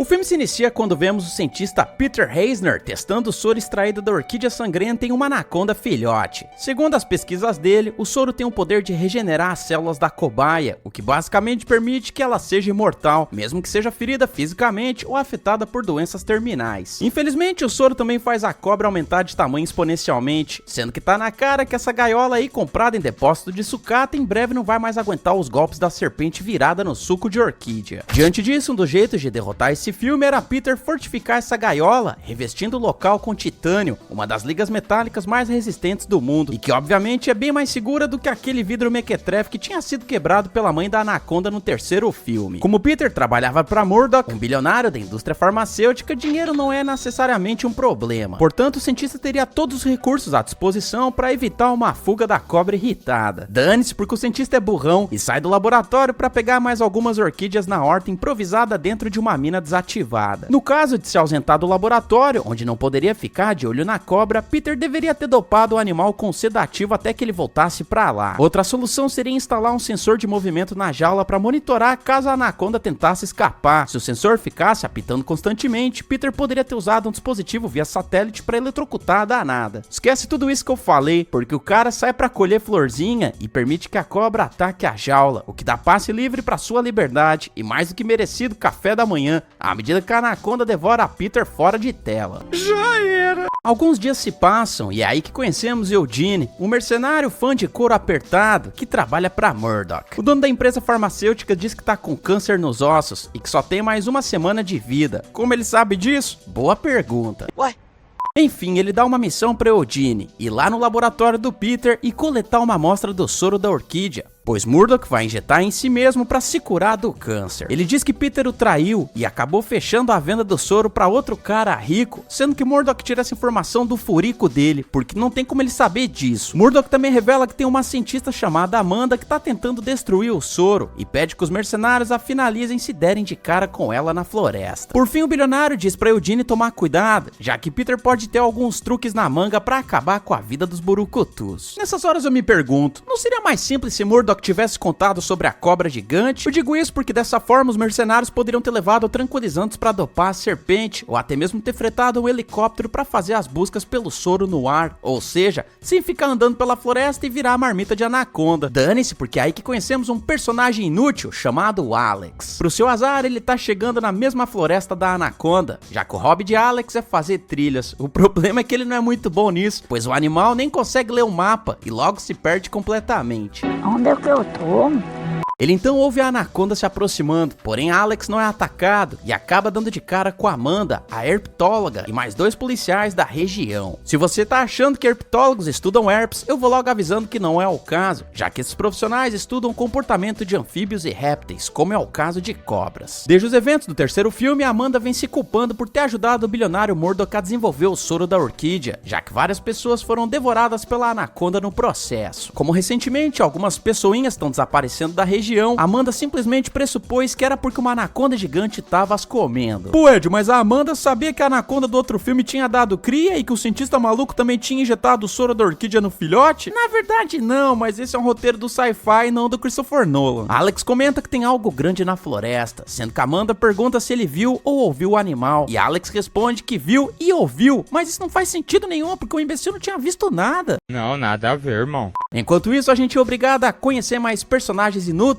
como é o caso de Jackson, Scott, Heather e mais alguns personagens que o filme quer fazer a gente acreditar que são cientistas. Eles estão desenvolvendo uma pesquisa nas minas da floresta, porém perderam o contato com a equipe que estava acampando lá, o que os obriga a fazerem um tour pelo local, na esperança de encontrar os outros cientistas. O problema começa quando eles percebem que a estrada foi interditada por um tronco, o que faz eles abandonarem os carros e continuar a trilha a pé pela floresta, sendo que vão precisar caminhar por 5 km até chegar na base de pesquisa. Cara, olha só o tamanho desse tronco. É óbvio que era possível usar a tração dos jipes para passar por cima da madeira. Outra coisa que eles podiam fazer era contornar o tronco, já que a floresta não é densa, e bastava fazer isso por uns 2 metros, e logo estariam de volta na estrada. Dane-se, porque Jackson se voluntaria para ir na frente dos demais, e ao chegar na base vê que o local tá completamente vazio. Bom, tirando a presença de um corpo despedaçado pela anaconda. Isso faz Jackson sair correndo desesperado. Ele se encontra com os outros cientistas e conta sobre o presunto, porém Scott diz que é melhor eles se abrigarem na base de pesquisa antes de escurecer, justamente para poderem dar continuidade nas buscas no dia seguinte. Mano, desculpa, esse plano não faz sentido nenhum. Vocês vão dormir no mesmo local onde pelo menos uma pessoa foi desmembrada por um predador? Nesse caso, eles poderiam ter derrotado esse filme se usassem a madeira da floresta para fazer umas tochas, já que a maioria dos animais tem medo do fogo e se mantém afastado dele o máximo possível. Isso também permitiria que eles tivessem visibilidade da floresta à noite e chegassem em segurança nos jipes, que poderiam usar para escapar. Enfim, Amanda, o mentiroso e os policiais encontram a mina desativada e a cientista entra lá para fazer alguma coisa que eu não entendi muito bem. Ela também diz que Alex está em perigo e entrega uma arma para ele. Não demora muito para Amanda encontrar a plantação das orquídeas, sendo que o objetivo dela é colocar um explosivo para detonar a pesquisa toda, mesmo que o soro possa salvar milhões de vidas. Só que não dá tempo para ela fazer isso, pois a anaconda chega na mina e come um dos policiais, deixando o parceiro dele chorando igual uma menininha ao ver o colega virar canapé.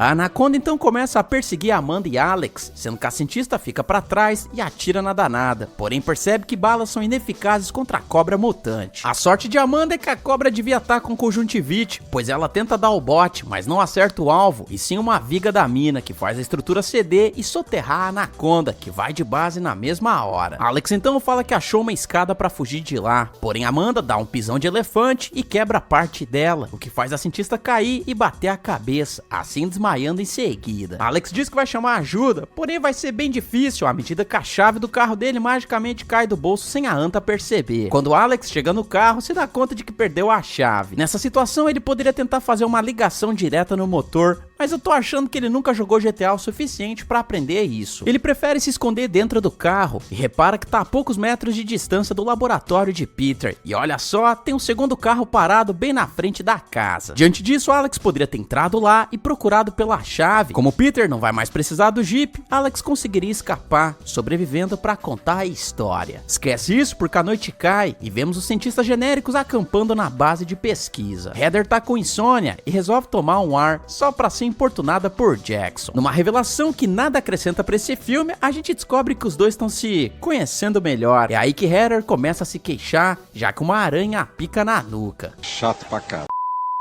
Como se tratava de uma aranha venenosa, o efeito da toxina deixa Heather de cama, o que obriga Scott a fazer um corte para retirar o veneno do local da picada. Enquanto isso, vemos Amanda acordando nas minas, sendo que ela pega a chave do carro de Alex e também se dá conta de que a Anaconda ressuscitou devido ao efeito do soro. Nessa hora, Amanda poderia ter feito uma armadilha para acabar com a cobra. Se liga só, ela muito bem poderia ter arrancado algumas orquídeas da horta e misturado as folhas com água. Depois disso, bastava a cientista ter deixado o explosivo do lado da isca e esperado a Anaconda aparecer, justamente para explodir a serpente danada. Mas não, Amanda simplesmente sai da mina e vai bater perna na floresta. Dane-se, porque a história corta para Jackson, Scott e outro cara genérico, que decidem ir até o local da escavação, onde supostamente a primeira equipe estava trabalhando. No entanto, eles logo dão de cara com dois cientistas, que infelizmente foram parcialmente comidos pela cobra. Enquanto isso, vemos Alex acordando do sono de princesa, só para perceber que ele tá no cardápio do dia à medida que ele passa a ser perseguido pela Anaconda. A sorte do garoto é que Amanda chega bem nessa hora e dá a partida no carro dele, o que atrai a atenção da cobra. O mais sensacional é que Amanda fica dando zerinho no quarteirão por motivo nenhum, sendo que ela poderia ter fugido para a cidade mais próxima, ainda mais considerando o carro ter uma velocidade maior do que a cobra, mas não, ela se contenta em fazer drift em grande estilo.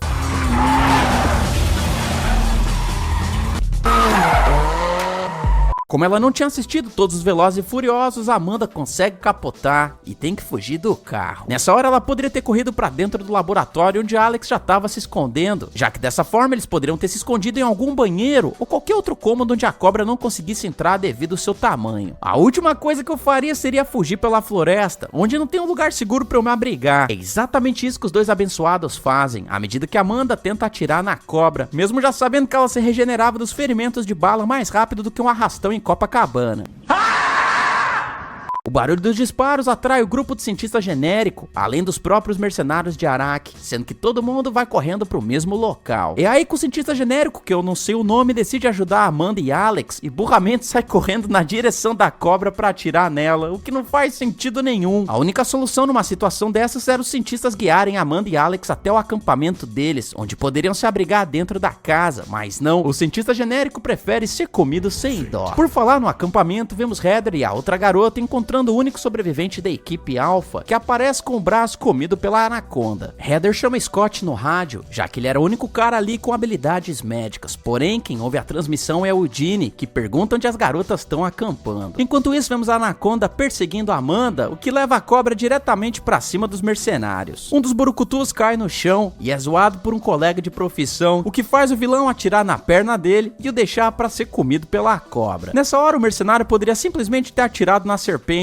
o que atrasaria, já que o calibre da AK-47 aí é bem mais potente do que uma pistola beretta, mas não, ele prefere dar 10 tiros pro alto na esperança idiota de afugentar uma anaconda de 20 metros, o que eu acho que não vai dar muito certo. Enfim, os cientistas chegam no acampamento e Scott trata do cara sem nome, e aí que a gente percebe que Scott é quase um espancador de donzelas em perigo, já que ele por motivo nenhum grita com Amanda e fala que não pode confiar nela. Isso acaba sendo um problema, porque Amanda fica falando pra eles saírem dali o mais rápido possível, possível, ainda mais porque Murdock mandou mercenários atrás deles. Nesse caso, Scott poderia ter colocado o cientista genérico dentro do carro e prestado socorro enquanto estava em movimento. Infelizmente, eles ficam discutindo até que o Ginny chega no acampamento e faz todo mundo de refém. Ele então liga pra Murdock e mente dizendo que encontrou o soro da orquídea, sendo que o bilionário fala que vai até o acampamento tomar a parada. O Ginny então obriga Amanda a procurar o soro junto com mais 2 capangas e Scott também, que por algum motivo é colocado no balaio. Como o cara quer mostrar que é metelão, Eugene atira no cientista sem nome e manda outra garota genérica pra vala depois que ela tenta fugir por motivo nenhum. O Quarteto Maravilha vai pro laboratório procurar a porcaria do soro, porém não encontram nem vestígio dele. Os capangas então decidem procurar em outro local, porém Amanda avisa que as cobras são predadores que saem à noite pra caçar e que podem rastrear o calor corporal. Portanto, andar pela floresta naquele horário é a pior ideia possível. Enfim, tá vendo tanto de produto químico na bancada do laboratório? Então, a Amanda manja das químicas de Breaking Bad e poderia ter jogado algum produto químico desses na cara dos mercenários, sendo que isso iria permitir que ela e Scott pegassem as armas deles, mas não, porque ela prefere ir pro quarto com o cara e conversar sobre assunto nenhum. É aí que o roteiro safado obriga Scott a pisar em uma tábua oca, que ele puxa e descobre que Peter tinha escondido uma amostra do soro bem ali. Amanda então diz pra ele que precisam guardar segredo, caso contrário vão ser descartados pelos mercenários. Diante disso, Scott pelo menos poderia ter escondido o frasco dentro do casaco, mas não, ele fica brincando com a amostra pra todo mundo ver, até que os capangas entram no quarto e o burrão joga o produto no chão e beija Amanda pra dar aquela desbaratinada. Infelizmente, algumas gotas do produto caem no porão da casa, o que acaba atraindo a atenção da Anaconda, que precisa tomar mais suco pra continuar crescendo. Do nada, o capanga com cara de talibã fala pro parceiro que precisa tirar água do joelho, o que faz a anta sair da casa pra se aliviar numa árvore. Por quê? Por quê? Por quê? Cara, isso não faz sentido nenhum. Eu tenho certeza que uma casa desse tamanho tinha um banheiro lá dentro. Por que raios o cara iria se expor ao perigo desnecessariamente? Esquece isso porque o imbecil é logo devorado pela Anaconda e o outro capanga enfrenta a cobra ao jogar uma granada na porta da casa, mesmo que a fera tivesse a uns 10 metros de distância dele. Aproveitando a distração do mercenário, Amanda e Scott fogem da casa e se escondem dentro de um casebre do lado da propriedade. Isso também não faz o menor sentido, pois a casa era muito mais protegida do que aquela cabana de madeira podre. Porém, porque o roteiro assim deseja, a Anaconda não consegue rastrear o calor corporal dos dois. Tudo bem.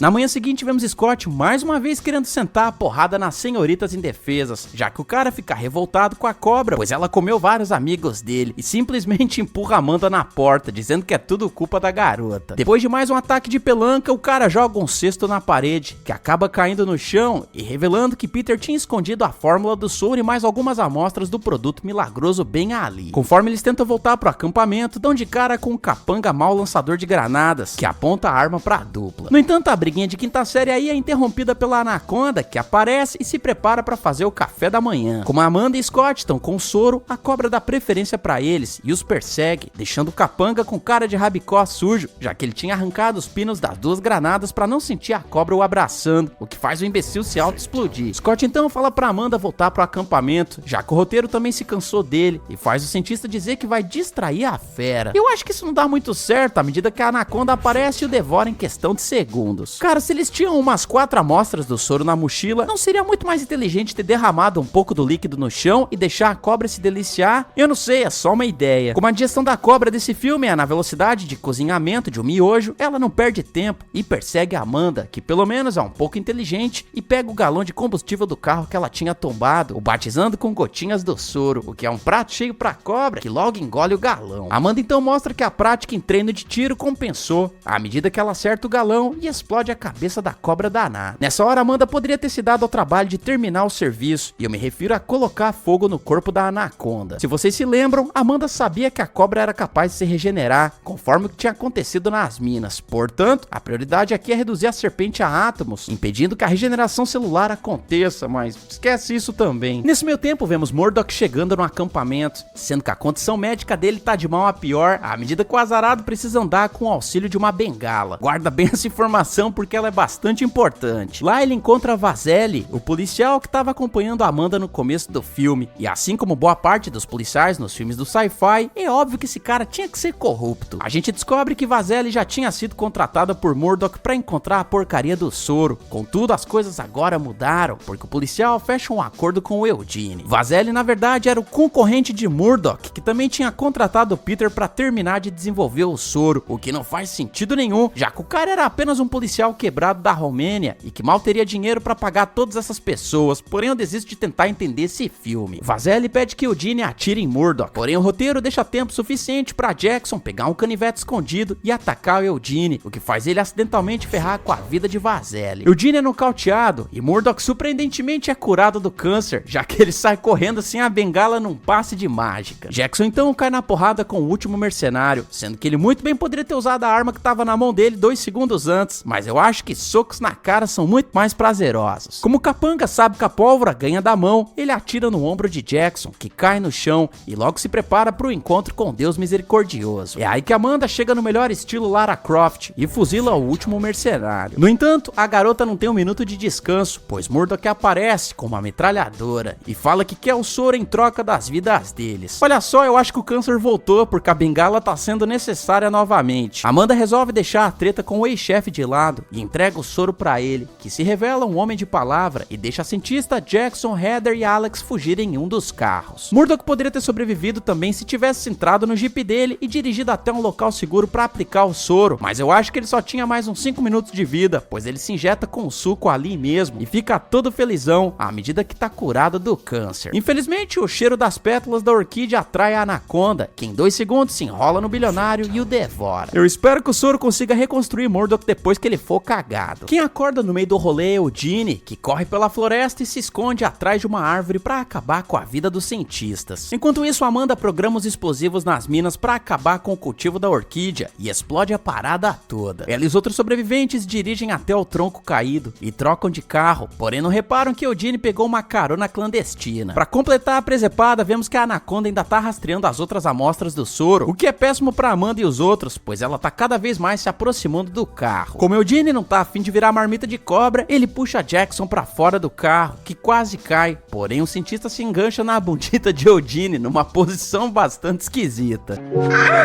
É aí que Amanda pega uma das amostras do soro e calabreia Eugene com o líquido. Ela ainda tira os pinos das granadas dele e dá um chute de Bruce Lee no peito do capanga, o derrubando bem na boca da cobra, que é explodida pra valer ao engolir o mercenário. Mais uma vez, os cientistas poderiam ter colocado fogo nos restos mortais, mas não, eles ficam olhando a cobra despedaçada e vão embora. Erraram feio nessa, pois a anaconda se recusa a ir pro inferno e começa a se regenerar. Afinal, o mundo não poderia acabar antes da gente assistir o cocô mole chamado Projeto Anaconda vs Pânico no Lago. O filme se inicia numa floresta fechada da Tailândia, quando vemos 4 caras num barco. Eles são caçadores clandestinos de cobras, já que é assim que eles pagam os boletos na vida. Entre eles está um cara casca-grossa chamado Jeff. O cara tá em busca de uma lendária cobra, conhecida como Crimson Anaconda, uma espécie de proporções gigantescas que vive no coração do bosque. Como o local que eles estão invadindo é bastante perigoso, o guia decide cobrar mais pelo passeio e tenta negociar com Jeff. No entanto, o cara não é lá muito fã do seriado Trato Feito e corta o coco do cara, além de jogar o presunto dele na água. Eu sou o gorilão da bola azul. O trio Parada Burra então segue caminho até que encontra uma gosma numa árvore. Eles se ligam que é feromônio de piton, basicamente uma substância que a fêmea soltou para atrair os machos pro bacanal, ou seja, tá mais do que óbvio que um monte de anaconda tá se rastejando para aquele local. Como se isso não fosse uma cagada suficiente, os 2 capangas ainda pegam a seiva da fuquelância e espalham nas camisetas. É nessas horas que eu me pergunto, por que, meu Deus? Os Zé Ruelas aí estão sem armas para se defender e ainda se encontram no meio de uma área sem proteção, o que praticamente faz eles parecerem um franguinho de padaria. O trio Parada Burra poderia ter limpado a seiva da piton com a água do rio, justamente para evitar a presença de outros predadores no local, mas não, porque eles se distraem pegando um monte de cobra para vender. Um deles faz a colheita do dia e volta pro barco, só para ser pego por uma anaconda faminta. O outro ramelão decide ver o que tava rolando com o parceiro, mas não demora muito para descobrir a resposta, porque a anaconda cospe o primeiro besta para pegar o segundo. O cara se desespera e pede ajuda de Jeff, que na verdade já planejava usar os Arruelas como isca. Quando ele vai atirar na Anaconda, ela cospe o capanga número 2 e foge, já que algo maior tá por perto, e Jeff agora tem certeza que é a Crimson Anaconda. Alguns dias depois a gente conhece uma chinesada que trabalha num circo. As habilidades deles são realmente únicas. A gente tem um moleque que se veste de urso, um cara cevado que finge ser crossfiteiro e que eu vou chamar de Shrek, uma garota ligeira que é perita em escapar de armadilhas mortais e outra mulher que tá acima da média no quesito gostosura. O circo da Deep Web aí tá indo de mal a pior e eu nem consigo imaginar o motivo. Esse programa aqui tá uma porra. Enfim, os nossos heróis acabam sendo salvos por Baliang, um cara que trabalhava com eles no passado, mas que agora tá montado na grana e se vestindo igual um vocalista de pagode. O cara mete a banca e compra o circo, e ele então pergunta se a galera quer se apresentar nos Estados Unidos, o que a maioria deles aceita. Porém, Lau, a perita em jogos mortais, nega a oferta, porque sim, ela não demora muito pra ir embora do circo com as suas jiboias de estimação, chamada Jimmy. Enfim, o pessoal do circo pensa que logo vai comer uma costelinha recheada de barbecue lá na terra do tio Sam, porém Baliang fala que precisam dar uma paradinha na Tailândia primeiro. Baliang é questionado por que precisam ir pra lá primeiro e responde que tem um grande investidor esperando por ele. O mais bizarro é que eles deveriam ter perguntado por que raiz um investidor cheio de grana iria se encontrar com o cara no meio de uma floresta tailandesa e não em Bangkok, que é a capital do país. Só o fato desse picareta tá levando eles pra lá já seria motivo suficiente pra desistir da viagem e até mesmo cogitar em trabalhar em outro circo, num local bem distante de lá. Dane-se, porque quem se reúne com os batutinhas é Lau, que subitamente muda de ideia e acaba negociando com o pagodeiro para que ele pagasse todo mundo assim que eles chegassem nos Estados Unidos. Nessa viagem emocionante vai um sacerdote que tá lá pra abençoar a viagem, eu acho que é isso. Temos também o capitão do barco e seu fiel parceiro, que eu não tenho como não chamar de Scooby-Doo. Na primeira noite a galera se ajeita no barquinho e vemos a Miss Gostosura querendo se aposentar mais cedo e usando os talentos dela pra seduzir o pagodeiro, que já tá na dela. Eu quero transar! Infelizmente o Ganso não é afogado naquela noite porque o primo do sacerdote decide dar uma de penetra e também vai no passeio com a galera. É na manhã seguinte que o pau tora de vez, porque eles veem que o rio tá sendo bloqueado por uma barricada de madeira, e nesse momento eu me pergunto, onde é que eu já vi isso antes? Coincidência? Acho que não! Enfim, como em qualquer grupo de adultos responsáveis, eles decidem mandar uma criança fazer o trabalho sujo, já que o garoto urso instala uns dinamites pra mandar a barricada pelos ares. O problema é que a explosão arremessa um monte de cobra pra dentro do barco, e nessa hora a minha fidiofobia atacou feio por aqui. A galera obviamente dá aquele ataque de pelanca coletivo, e é aí que o pagodeiro pula na água pra fugir de uma serpente. Ele poderia ter subido no teto do barco, o local mais seguro nessa situação, já que a maioria das serpentes se encontrava no deck da embarcação. Pular na água é exatamente o que você não quer fazer na Tailândia, especialmente no rio no meio de uma floresta infestada de cobras. Infelizmente o pagodeiro acaba dando de cara com outra serpente que se prepara pra dar o bote. No entanto, pra sorte do pagodeiro, o Jeff aparece e o salva na hora H. Como forma de agradecimento, o cara decide incluir o caçador no passeio pela floresta e oferece uma carona no barco. Mal ele sobe a bordo, a gente já vê o Shrek desmaiando e o garoto urso diz que tem alguma coisa dentro do ouvido dele. Jeff se prontifica pra ajudar e usa um pouco de sangue pra atrair uma mini cobra venenosa que morde o dedinho dele. No entanto, Jeff fica de boa, sugerindo que ele já tomou muita picada no passado, o que permitiu que o sistema imunológico dele se acostumasse com o veneno. Quem começa a sentir aquele cheirinho de estrume no ar é Lau, que de certa forma percebe que Jeff tem a maior lata de 171. Mesmo assim, eles seguem viagem e à noite Jeff decide fazer uma proposta pro capitão. Ele oferece uma grana para que o cara o leve até um vale no coração da floresta, porém o cara tá familiarizado com aquela bocada e fala que não vai chegar nem perto daquele lugar. Jeff até tenta fazer uma contraproposta, aumentando o din-din, mas o velho é esquentado e aponta um arpão na fuça do cara. Como o caçador não aceita o não como resposta, ele pega o Scooby-Doo e distrai o velho pra roubar a vara dele. Ah não, aí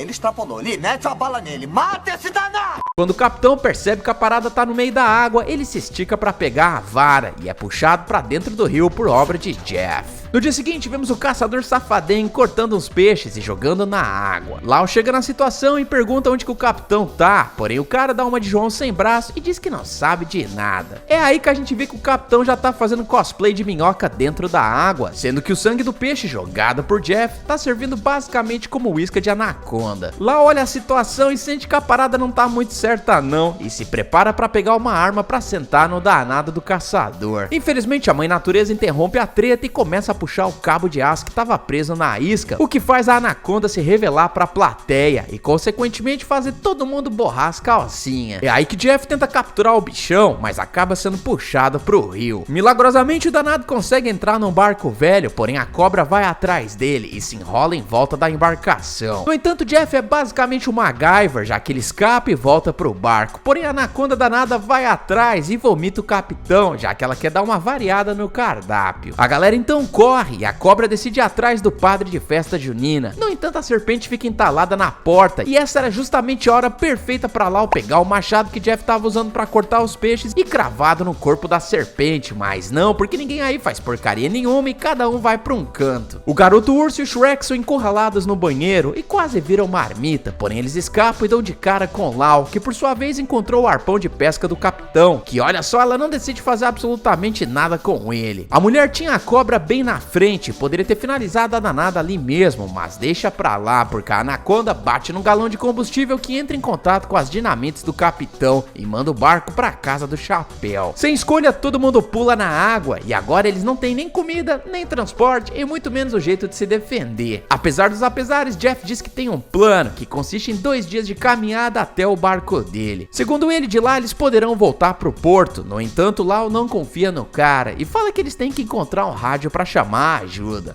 Boa sorte com isso, no meio dessa floresta recheada de cobras que só querem te degustar. Como se as coisas não pudessem piorar, a Miss Gostosura começa a passar mal e o pessoal descobre que ela tomou umas ferroadas de abelhas venenosas no pescoço, sendo que Jeff diz que se ela não receber o antídoto em 48 horas, a mulher nem precisa se preocupar em sair da floresta. Sabe quem acabou de perder a vontade de viajar pra Tailândia? Euzinho. Como a conveniência de roteiro é maravilhosa por aqui, o cara diz que tem justamente o mesmo antídoto no barco dele, o que convence todo mundo a acompanhá-lo. No meio do passeio, vemos a Miss Gostosura parando pra beber a água de um riacho, mas ela é impedida por Jeff, que fala que existe uma bactéria ali que transforma os seres vivos em zumbis que sempre vão ter sede. É aí que o cara mostra vários louva-a-Deus se afogando, pois também tinham sido infectados. Enfim, os abestados decidem parar pra almoçar e o caçador diz pra eles não assarem a porcaria da comida, já que o cheiro atrairá mais cobras. Contudo, a galera não liga muito pra isso e faz um belo tamanduá pururuca. Jeff, no entanto, é um cara raiz e coloca o braço dentro de um buraco pra atrair uma cobra, que não demora muito pra morder o cara. Jeff se aproveita disso pra fatiar a serpente e comer a parada ao naturale, ou seja, puramente crua. Que nojo. O pagodeiro acha que é cabra macho igual e pede um teco pra ele, mas descobre que a sua nutelice não permite que ele goste dessa iguaria. Que porcaria, hein? Que coisa gordurosa. Tem nada melhor não? Umas asinhas de galinha, costela, batatinha frita, nada? Infelizmente o caçador tava certo e uma anaconda tenta comer o garoto urso, o que só não acontece porque Jeff dá uma espetada na cobra que simplesmente decide largar o Shining Box. Tem coisas nesse filme que não fazem o menor sentido. O cara cutucou um bicho de 10 metros com um pedaço de pau e a fera simplesmente decidiu fugir? Dane-se, porque eles levantam o acampamento e é aí que a gente vê o primo do sacerdote incomodado com uma coisa que tá se alojando no pescoço dele, aquela mesma bactéria que faz o hospedeiro ficar dependente da água. É então que a noite cai e eles buscam abrigo numa caverna que foi usada por caçadores. Eles perguntam pra Jeff se não tem risco de serem comidos pelas cobras durante o sono, porém ele diz que não, já que os caçadores espalharam repelente de cobra por ali. Eu não sei não, mas nessa hora eu pegaria o repelente e passaria no meu corpo, nem que eu tivesse que esfolar as pedras no meu peito. Infelizmente quem não tá preocupado com isso é o primo burrão, que sai do perímetro seguro pra beber a água do riacho, já que a infecção tá se espalhando pelo corpo dele. O cara só vai dar um golinho quando uma anaconda do capeta vem e dá o bote, o levando pra toca bem na frente do velho franhudo do primo dele. Na manhã seguinte a galera continua o rolê, porém percebe que o caminho foi bloqueado pela subida do rio. Como eles não têm muita opção, todo mundo entra na água, só que mano, esse é o momento de ficar o mais quieto possível, já que anacondas são ótimas detectoras de frequência, portanto falar algo e se mexer rapidamente na água é um prato cheio pra você virar marmita. O que eu quero dizer é que o padre de Araque aí não deveria ter rezado em voz alta enquanto atravessava atravessavam o rio, já que ele é o escolhido do dia e é enrolado pela cobra que o devora na hora. A propósito, baita referência do segundo filme de Anaconda, hein? Finalmente os sobreviventes chegam no barco de Jeff, que entrega um antídoto pra Miss Gostosura, porém ele cobra um preço pra salvar a galera, que nesse caso é eles ajudarem a capturar a Crimson Anaconda. Obviamente a galera se revolta, mas todo mundo fica quietinho quando o caçador aponta a arma que ele tinha acabado de pegar dentro do barco, o que obriga os abestados a servirem de presa ambulante. Ok, vou falar pra vocês que Lau vacilou feio nessa, já que ela sabia que Jeff não era um cara confiável, portanto ela deveria ter pegado um pedaço de pau pelo caminho e atacado Jeff assim que eles tivessem chegado no barco dele. Depois disso, bastava ter deixado o cara lá e voltado pra civilização com o barco dele. Esquece isso porque todo mundo acaba se lascando, exceto pelo pagodeiro que se une a Jeff, já que a captura da Anaconda vai deixar todo mundo montado na grana. O garoto urso pergunta por que ele tá fazendo isso, mas o cara se revela mais FDP ainda, já que ele diz que o plano dele original na verdade era vender os amigos pro investidor, que olha só, comercializava órgãos ilegalmente. Eu sou mau. Eu sou vagabundo, rapá. Como os nossos heróis estão sem muita ideia, a Miss Gostosura resolve improvisar e tenta seduzir o Jeff e seu rolinho primavera. É inacreditável, mas o cara cai no golpe. Olha o rolinho primavera. Quando a mulher vai saudar o rolinho dele, a Miss Gostosura arranca a arma da sua cintura e aponta pro danado. Infelizmente, Jeff é o Walter White tailandês e já tinha previsto que ela faria isso, pois ele foi ligeiro e tirou as balas da arma antes. Enquanto o cara dá um sacode na beldade, vemos Lau percebendo que o catiço tinha deixado uma garrafa de vidro no chão, que ela usa para se libertar e ajudar sua nova parceira de crime. O poder feminino então luta contra um caçador em mais um episódio de Trocação.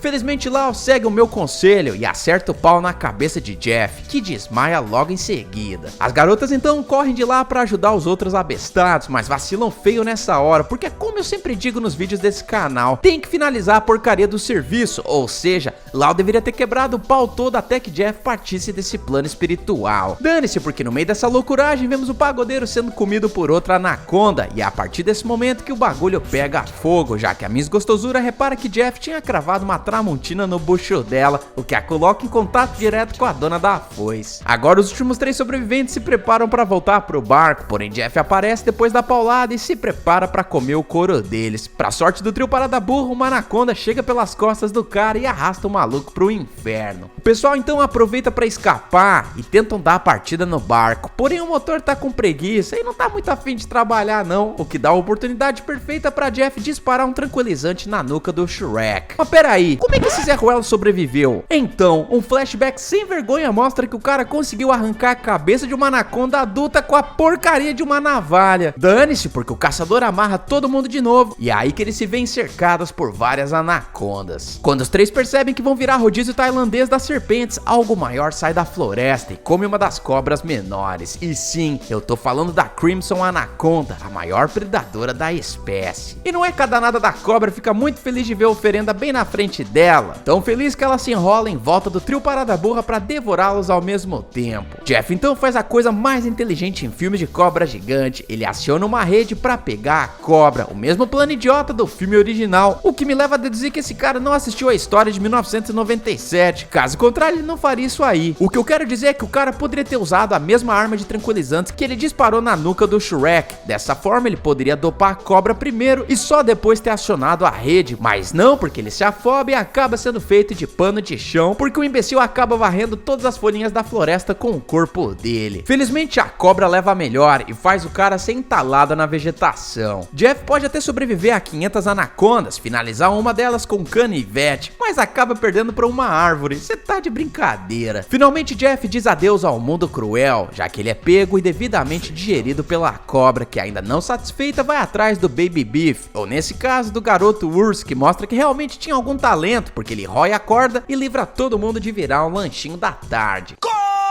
Corre! O trio Parada Burra corre desesperado pela floresta, mas se vem na mira da Crimson, que só não come eles porque Jimmy, a cobra de Lau que fugiu do barco quando ele pegou fogo, pula no cangote da cobra maior pra basicamente porcaria nenhuma, porque ela é comida também. Quando tudo parece perdido, Lau vê um arame amarrado entre as duas árvores e fala pro pessoal ficar atrás da linha, o que é péssimo pra Anaconda, que não enxerga muito bem e é fatiada em dois quando decide dar o bote. Por que o Jeff espalhou essas paradas se ele queria capturar a cobra viva? Não sei. Dane-se, porque conforme os nossos heróis saem da floresta de barco, vemos que a Anaconda ainda tá viva, mesmo sem a parte de cima, o que eu tenho quase certeza que é impossível. Yes, science! Vamos agora fazer o ranking da saga. Ganhando a medalha de ouro, eu escolho a Anaconda 2. A de prata vai para Anaconda 1. Ganhando a de bronze, eu escolho a Anaconda de 2024. A partir daqui, é só desgraça. Sendo que eu ponho Pânico no Lago versus Anaconda no quarto lugar. A quinta posição fica para Anaconda 3 e o Trono de Cocomole vai para Anaconda 4. Esse é ruim, misericórdia. Pessoal, se vocês gostam de filmes assim, eu tô deixando a playlist Monstros Gigantes, onde tem vários vídeos nessa pegada. É só clicar aí na tela. Não esquece de se enrolar no like e faz o ranking do melhor pro pior filme nos comentários. Eu vejo vocês no próximo vídeo e valeu!